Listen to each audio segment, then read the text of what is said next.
Authentic news 19 में आपका स्वागत है। आइए देखते हैं आज की न्यूज।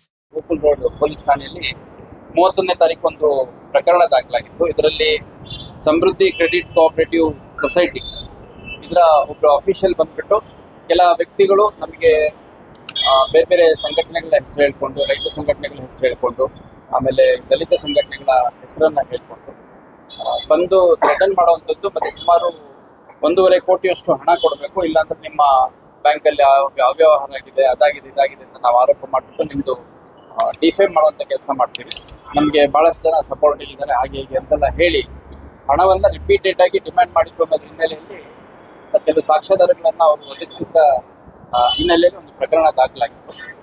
ಅಷ್ಟಾಗಿ ಪ್ರಕರಣ ದಾಖಲಾದ ನಂತರ ಕೂಡ ನಮ್ಮ ಅಧಿಕಾರಿಗಳು ತನಿಖೆ ಮಾಡುವಂಥ ಸಂದರ್ಭದಲ್ಲಿ ಯಾರು ಫಿರ್ಯಾದಿದಾರರಿದ್ದಾರೆ ಅವ್ರುಗಳಿಗೆ ಮತ್ತೆ ಆರೋಪಿಗಳು ಥ್ರೆಟನ್ ಮಾಡಿ ದುಡ್ಡು ಕೊಡಲೇಬೇಕು, ಇಲ್ಲ ಅಂತಂದರೆ ನಾವು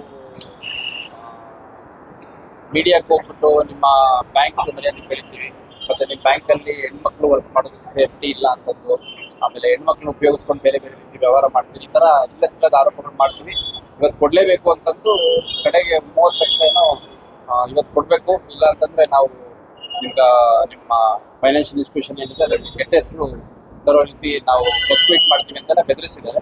ಅದರ ಹಿನ್ನೆಲೆಯಲ್ಲಿ ಕಂಪ್ಲೇಂಟ್ಸ್ ಏನಿದೆ, ಕಂಪ್ಲೇಂಟ್ಸ್ ಮತ್ತು ಅವ್ರ ಕಡೆ ಇರೋ ಸುಮಾರು 1,70,000 ಹಣವನ್ನು, ಅದು 30 ಲಕ್ಷ ರೂಪಾಯಿ ಅನ್ನೋ ರೀತಿಯಲ್ಲಿ ತಗೊಂಡು ಒಂದು ಜಾಗದಲ್ಲಿ ತಗೊಂಡೋಗಿ ಅವ್ರನ್ನ ಕೊಡ್ತೀವಿ ಅಂತ ಹೇಳಿ ಆ ಸಂದರ್ಭದಲ್ಲಿ ಸಂಘರ್ಷ ಆಗಿದೆ. ಅವರು ಸಂಘರ್ಷ ಆಗಿದ್ದ ಸಂದರ್ಭದಲ್ಲಿ ಒಂದು ರೆಡ್ ಹ್ಯಾಂಡೆಡ್ ಆಗಿ ಸುಮಾರು 1,70,000 ಹಣ ಮತ್ತು ಆರೋಪಿಗಳು ಯಾರು ಈ ಕೃತ್ಯದಲ್ಲಿ ಇನ್ವಾಲ್ವ್ ಆಗಿದ್ದಾರೆ ಅವ್ರನ್ನೆಲ್ಲ ನಮ್ಮ ಪೊಲೀಸ್ಗೆ ಮಾಹಿತಿ ಕೊಟ್ಟ ಹಿನ್ನೆಲೆಯಲ್ಲಿ ವಶಕ್ಕೆ ತಗೊಂಡಿದ್ವಿ. ಅದಕ್ಕೆ ಒಟ್ಟು 5 ಜನ, ಮಂಜುನಾಥ್, ವೀರೇಶ್ ಕುಮಾರ್, ಮಹದೇಶ್ವರ, ಮಹಾಬಲೇಶ್ವರ್ ಮತ್ತು ಶಿವಪ್ಪ ಅಂತ ಇವರೆಲ್ಲ ಮುಂಡುಗೋಡು.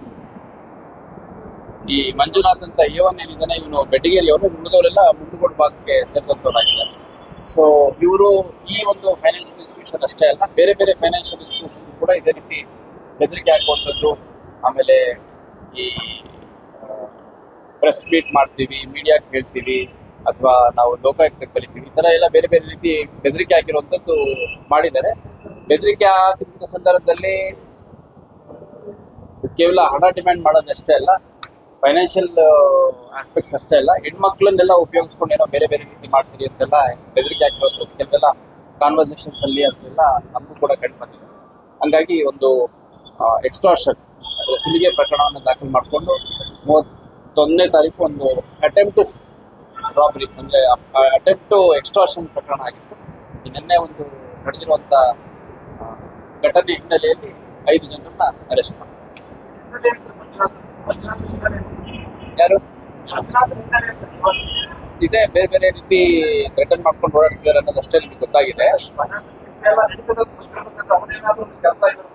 ಅಲ್ಲ, ಇಲ್ಲಿ ಈ ಸಂಸ್ಥೆ ಜೊತೆ ಭಾಳ ಹತ್ತಿರದಿಂದ ಗುರುತಿಸ್ಕೊಂಡಿದ್ದಾರೆ. ಅವನೇನು ಎಂಪ್ಲಾಯ್ ಆಗಿದ್ದು ಅದನ್ನೆಲ್ಲ ತಗೋತಾ ಇದ್ವಿ ಡೀಟೇಲ್ಸ್, ಯಾಕಂದರೆ ಭಾಳ ಸ್ಪಷ್ಟವಾಗಿ ಆಡಿಯೋ ಮತ್ತು ವಿಜುವಲ್ ನಮಗೆ ಸಿಕ್ಕ ಹಿನ್ನೆಲೆಯಲ್ಲಿ ಅದರಲ್ಲಿ ಹಣ ಡಿಮ್ಯಾಂಡ್ ಮಾಡಿರುವಂಥದ್ದು, ಹಣ ಕೊಡಿ ಅಂತ ಹೇಳಿರೋದು, ಮತ್ತು ಯಾವ ಕಾರಣಕ್ಕೆ ಹಣ ಡಿಮ್ಯಾಂಡ್ ಮಾಡ್ತಿದ್ರು ಅನ್ನೋದೆಲ್ಲ ಸ್ಪಷ್ಟ ಆದ ಹಿನ್ನೆಲೆಯಲ್ಲಿ ಒಟ್ಟು 5 ಜನರನ್ನ ವಶಕ್ಕೆ ತಗೊಂಡಿದ್ದೀನಿ. ಅವ್ರದ್ದು ಈ ಕೃತ್ಯದಲ್ಲಿ ಭಾಗಿಯಾಗಿರುವಂಥದ್ದು ಕಂಡು ಬಂದ ಹಿನ್ನೆಲೆಯಲ್ಲಿ ಅರೆಸ್ಟ್ ಮಾಡಲಿಕ್ಕೆ ನಾನು ಸೂಚನೆ ಕೊಟ್ಟಿದ್ದೀನಿ. ಮತ್ತು ಅವ್ರನ್ನ ಪೊಲೀಸ್ ಕಸ್ಟಡಿಗೆ ತಗೊಂಡು ಇದರ ಸಂಪೂರ್ಣ ಇದು ಹಿನ್ನೆಲೆ ಏನಿದೆ ಅನ್ನೋದು, ಮತ್ತು ಇನ್ನು ಬೇರೆ ಯಾರಿಗಾದ್ರೂ ಈ ಥರ ತೊಂದರೆ ಮಾಡಿದ್ರು ಅನ್ನೋದು ಕೂಡ ಪತ್ತೆ ಮಾಡ್ತಾರೆ, ಪರಿಶೀಲನೆ ಮಾಡ್ಲಿಕ್ಕೆ ಹೇಳಿ. ಏನ ಅಲ್ಲ, ಈಗ ಈ ಹಿಂದೆ ಕೂಡ ಒಂದು ಪ್ರಕರಣ ನಮ್ಮಲ್ಲಿ ಸಬರ್ಬನ್ನಲ್ಲಿ ಒಂದು ಇದೇ ರೀತಿ ಪ್ರಕರಣ ಸೇಮ್ ಕೆಲವು ಆರೋಪಿಗಳ ಮೇಲೆ ಆಗಿತ್ತು. ಸೊ ಅದ್ರದ್ದು ಏನಿದೆ ಸ್ಟೇಟಸ್ ತಿಳ್ಕೊತೀವಿ. ಮತ್ತೆ ಬೇರೆ ಬೇರೆ ಫೈನಾನ್ಷಿಯಲ್ ಇನ್ಸ್ಟಿಟ್ಯೂಷನ್ಸ್ಗೆ ಇದೇ ರೀತಿ ಇವರು ಥ್ರೆಟನ್ ಮಾಡುವಂಥ ಒಂದು ಹ್ಯಾಬಿಚುವಲ್ ಅಫೆಂಡರ್ಸ್ ಕಂಪ್ಲೇಂಟ್ಸ್ ಹೇಳಿದ್ದಾರೆ. ಅದ್ರ ಸತ್ಯಾಸತ್ಯತೆ ಏನಿದೆ ಮತ್ತೆ